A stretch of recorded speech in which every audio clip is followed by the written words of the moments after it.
கேள்வி கேட்குறேன் சொல்கிறதுக்கு நான் கடமைப்பட்டவன்.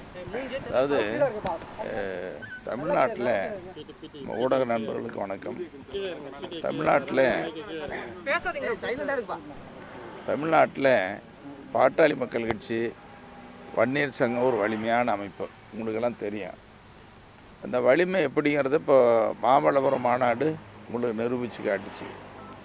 இருந்தாலும் கூட இடையில் நீங்கள் இன்னும் காத்திருக்கிறது, கேள்வி கேட்குறதெல்லாம் உங்கள் கடமை செய்கிறீங்க, நாங்களும் சொல்ல கடமைப்பட்டிருக்கிறோம்.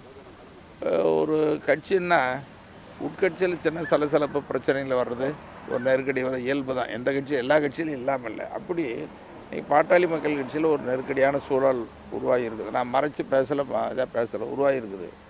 இது பாட்டாளி மக்கள் கட்சிங்கிறது ஒரு குடும்ப பாசத்தோடு இருக்கிற கட்சி, உங்களுக்கு தெரியும். அந்த குடும்ப பாசத்தில் இருக்கிற கட்சி ஒரு சின்ன நெருக்கடி ஏற்பட்டால் கூட அது மிக விரைவில் சுமூகமான தீர்வு ஏற்படுங்கிற நம்பிக்கை எனக்கு இருக்குது. உதாரணத்துக்கு ஐயா கிட்ட நேற்று இரவு வரைக்கும் நான் பேசினேன். எங்கள் சென்னை அன்புமணிக்கிட்ட இரவும் பேசினேன், இப்போ காலையிலையும் பேசினேன். அதனால் என் ஆசையெல்லாம் எங்கள் நோக்கம்லாம் என்னென்னா ஒரு சுமூகமான தீர்வு மிக விரைவில் வரணும். பாட்டாளி மக்கள் கட்சியுடைய வலிமையை மேலும் அதிகரிக்கணும். மிக விரைவில் ஒரு வலிமையாக தேர்தலை சந்திக்கணுங்கிறது தான் எங்கள் ஆசையெல்லாம். அதுக்குண்டான முயற்சியில் இருக்கிறோம். இப்படி நாங்கள் முயற்சி எடுக்கிற அதே நேரத்தில் நம்ம ஊடகம் என்பது மிக சக்தி வாய்ந்தது. ஒரு தனி மனிதனை விட ஒரு மிக சாதாரணதில்லை. ஒரு ஊடகத்தில் அது பத்திரிகையிலையோ தொலைக்காட்சியில் ஒரு செய்தி வருதுன்னா நாடு முழுசும் பார்க்குறாங்க, கடல் கடந்து உலகம் முழுசும் பார்க்கக்கூடிய நிலைமையில தான் உங்கள் ஊடகம் இருக்குது. ஊடக சக்தியை நாங்கள் உணர்கிறோம். ஊடகத்தை நாங்கள்லாம் ரொம்ப மதிக்கிறோம். இப்போ ஊடகத்தில் ஒரு செய்தி வருதுங்கிறது எங்கேயாவது ஒரு சின்ன நெருக்கடி ஏற்பட்டால் கூட அது ஒரு சுமூகமான தீர்வு உண்டாக்குறதுக்கு ஒரு நல்ல செய்தியாக வெளியிட்டால் நல்லதாக இருக்குங்கிறது என்னுடைய தாழ்மையான கருத்து. அது மேலும் மேலும் பெருசுப்படுத்துகிற மாதிரி இருந்துச்சுன்னா ஊடகத்தில் ஒரு செய்தி சொல்லி ஒரு கேள்வி கேட்குறாங்க. இப்போ எங்கள் சமூக ஊடக பேரவையில் சில செய்தி வருதுன்னா தெரியாமல ஒரு செய்தி போடுறாங்க. அதை எடுத்து பெருசாக்கி செய்தி வருதுன்னா ரொம்ப மனசு கஷ்டமாக இருக்குது, மனசு வலி இருக்குது. இப்போ யாரை பற்றி பட்டாலும் சரி, உங்களை பற்றியோ ஒரு நிறுவனத்தை பற்றியோ ஒரு தனிநபரை பற்றி ஒரு செய்தி போடுறதுங்கிறது அது அவங்கள கொலை செய்கிற மாதிரி. ஏன்னா அவ்வளோ செய்தி பரவுது. இப்போ என்ன கூட நேற்றுக்கு பயந்து ஓடனா ஐயா 50 தொகுதியெல்லாம் வெற்றி பெறுவோன்னு சொன்னார். ஜி.கே. மணி இடையில் 234 தொகுதியிலையும் வேலை செய்வேன்னு சொல்கிறான்னா ஒரு சின்ன 734 தொகுதி கட்சி இருக்குது, பண்ண போகிறோம். அது சொல்கிறதுல என்ன தப்பு இருக்குது? அது ஜி.கே. மணி இப்படிலாம் சொல்கிறான் அப்படிங்கிறது இல்லை. இது செய்தி போகுது, அது சொல்கிறது ஒன்றும் தவறு இல்லை.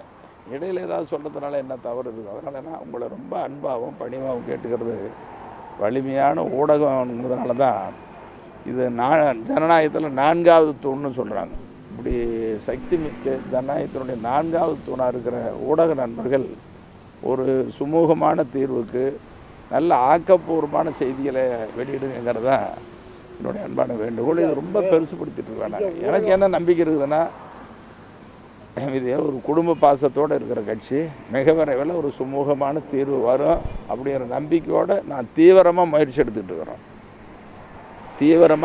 இருக்கிறேன். எனக்கு நம்பிக்கை இருக்குது. ஏன்னா தேர்தல் வரப்போகுது. இது வேறு யாரும் இல்லை, இருவரும் ஒன்றா சந்திப்பாங்க, பேசுவாங்க. அந்த செய்தியை நீங்கள் பார்க்க தான் போகிறீங்க. ஐயா, நீங்கள் சொல்கிற கருத்து தான் ஊடகங்கள் பிரதிபலிக்கிறது.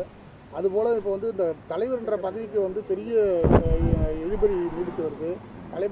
தலைவராக அவர் நீடிக்கிறாரா இல்லையா? இல்லை நேற்று மாவட்ட செயலாளர்கள் மாவட்ட தலைவர்கள் நிறைய பேர் வராமல் இருந்திருக்காங்க.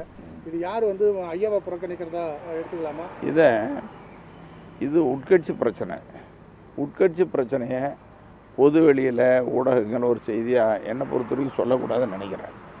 இது ஒரு நல்ல தீர்வு ஏற்படுங்கிறத நான் முயற்சிக்கணுமே தவிர இதை அப்படி சொல்லி இதை மேலும் பெருசு பண்ணக்கூடாது. பெருசு பண்ணுறது நல்லதாக இருக்காதுங்கிறது என்னுடைய கருத்து. எப்படி இருக்குன்னு நல்ல தீர்வு வரும், சுமூகமான தீர்வு, அது விரைவில் வர அந்த நம்பிக்கையோடு இருப்போம். நீங்களும் அந்த நம்பிக்கையோடு பாருங்கள். இந்த கருத்து மோதலுக்கு நீங்கள் தான் மெயின் காரணமாக அப்படின்னு சொல்கிறாங்க. இப்போ இவர் கேட்குறத சொல்கிறேன். ஒரு விஷம் இருக்குதில்ல, அதை கொண்டு வந்து அவர் கையில் கொடுங்க, இல்லைன்னா ஒரு கத்தியில் கொடுங்க, அவர் என்னை குத்தி கொலை பண்ணிட்டோம். இது எவ்வளோ மோசமான கேள்வி! இது எப்படிலாம் நீங்கள் கேட்குறீங்க? எப்படி இதெல்லாம்? அதாவது என்னை பொறுத்த வரைக்கும் ஒரு சின்ன உயிருக்கு கூட கெடுதல் நினைக்கக்கூடாதுன்னு நினைக்கிறேன். 45 வருஷமாக அங்கே இருக்கிறேன். எப்படி உங்களுக்கு கேட்குறதுக்கு மனசு வருது?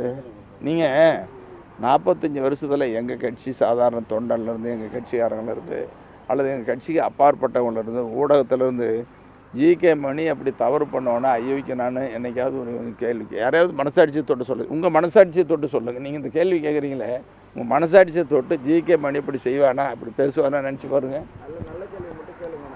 அப்படி கேட்பேனா நான், அப்படி செய்வேனா? அப்படி சரி, அப்படி இல்லை நீங்கள் நினைக்கிறதுக்கு அப்படின்னு சொன்னால் நான் பாட்டாளி மக்கள் கட்சியில் வன்னியர் சங்கத்தில் இத்தனை வருஷம் இருக்க வேண்டிய அவசியமே இல்லையா? கடந்த காலம் எம்ஜிஆர் காலத்திலேருந்து, கலைஞர் காலத்திலேருந்து, புரட்சி தலைவி காலத்திலேருந்து, மற்றவங்க காலத்தில் எப்படிப்பட்ட வாய்ப்புகள்லாம் என்னென்ன வாய்ப்புகளாக வந்துச்சுன்னு சொல்லக்கூடாது. அதெல்லாம் விட்டுட்டு ஏன் அங்கே இருக்கிறேன் இல்லைங்களா? கட்டாயம் மிக விரைவில் சந்திப்பாங்கிற நம்பிக்கையோடு இருக்குது. அதுக்கு தீவிரமான முயற்சியில் இறங்கிட்டு இருக்கிறோம். ஆனால் இதுக்கு காரணங்கன்னு சொல்ல தயவுசெய்து உங்களை ரொம்ப மன்றாடி கேட்டுக்கிறேன், இந்த மாதிரி வார்த்தைகளை பயன்படுத்தாதீங்க. இந்த செய்தி வெளியிடாது. நல்லது சரிங்களா? அப்படி போய் செய்வேனா? உங்களுக்கு மனசாட்சி இருக்குதா? சொல்லுங்க பார்க்கலாம். என்ன பொது வெளியில் பார்வை? எங்கே பார்வை இருக்குது? உங்கள் மாதிரி சொல்கிறது யாராவது ஒரு செய்தி போட்டு பெருசாக்குறாங்க இல்லைங்களா? அது நல்லா இல்லை. சந்திக்கணும்னு சொல்லி நானும் நேற்று இரவு முழுசும் ஐயா கிட்ட பேசியிருக்கிறேன். நேற்றுக்கு அவர்கிட்டையும் பேசினேன், இன்றைக்கும் பேசியிருக்கிறேன். நல்ல நம்பிக்கையோடு இருக்குங்கிற எனக்கு தீவிரமாக முயற்சியில் இருக்கிறேன். அதுக்கு உண்டான முயற்சி நீங்களும் ஆக்கப்பூர்வமாக அது ஒரு சுமூகமான தீர்வு வர்றதுக்கு ஆதரவாக இருக்கணும் உங்களை பணியாக கேட்குறேன். ஐயா, இப்போ இந்த 2 பேருக்கு இந்த முரண்பாடு என்பது தேர்தல் கூட்டணி தொடர்பானது தானா? அதெல்லாம் ஒன்றும் இல்லை. தேர்தல் வரும் போகும், தேர்தல் வரும் போகும், வெற்றியும் தோல்வியும் மாறி மாறி வரும். ஒரு கட்சி தேர்தலுக்காக தான் பண்ணுறாங்க, தேர்தலுக்காக பேசுகிறாங்கள எந்த வகையிலும் ஏற்றுக்க முடியாது. மாநில கட்சிக்கும் தேசிய கட்சிக்கும் வந்து கூட்டணி அமைப்பதில் சிக்கல் இருக்குது. அதில் வந்து 2 பேருக்கும் முரண்பாடு இருக்குது அப்படின்ற. இல்லை அந்த மாதிரி இல்லை. கூட்டணி பேசி சரியாக பேசி தானே முடிவு பண்ணுவாங்க. ஒரு முடிவு பண்ணாமல் பேசாமல் முடிவு எடுக்க முடியாது. இல்லை இப்போ நான் ஒன்று மட்டும் உறுதியாக சொல்கிறேன், தேர்தல் நெருங்கிறதுக்கு முன்னால் சந்தித்து பேசுவாங்க, நல்ல கூட்டணி அமைப்பாங்க. பாமக இடம்பெற கூட்டணி தான் தேர்தல் வெற்றி பெறுங்கிற பழைய நிலைமை மீண்டும் பாட்டாளி மக்கள் கட்சி உருவாக்கி காட்ட அந்த நம்பிக்கையை முன்னெடுத்து நாங்கள் மனசாட்சியோடு செய்வோம். நான் என்னை பொறுத்த வரைக்கும், அந்த மணியை பொறுத்த வரைக்கும் உண்மையாக இருப்பேன், மனசாட்சியோடு செயல்படுவேன். பாமக வந்து இந்த 2026 தேர்தலில் வந்து மிகப்பெரிய வெற்றி அடைகிறதுக்கான 3வது அணி உருவாகிறதுக்கான வாய்ப்புகள். எந்த அணி எப்படி உருவாகுதுன்னு இப்போ ஆரிடம்லாம் சொல்ல முடியாது. தேர்தல் வரும்பொழுது தான் கூட்டணி பேசுவோம். அப்போ தான் உங்களுக்கு தெரியும். சின்னையா தான் சொல்லிட்டு இருக்காரு, நான் வந்து இப்போ பெரிய லெவலில் வந்து இந்த பாட்டாளி மக்கள் கட்சி நாங்கள் வந்து வளர்த்தெடுப்போம், ஆட்சியை கட்டளை அமர்த்துவோம் அப்படின்னு பேசிட்டு இருக்காரு. இப்போ எங்கள் கட்சியில் இருக்கிற எல்லாரும் எங்கள் கட்சி ஒரு வலிமையான அதிகாரத்துக்கு போகணுன்னு தான் நினைப்போம். அதுதானே இயல்பு. அதுக்காக தானே பாடுபடுறோம். அதில் ஒன்றும் மாற்றம் இருக்க முடியாதுல்ல. நன்றி.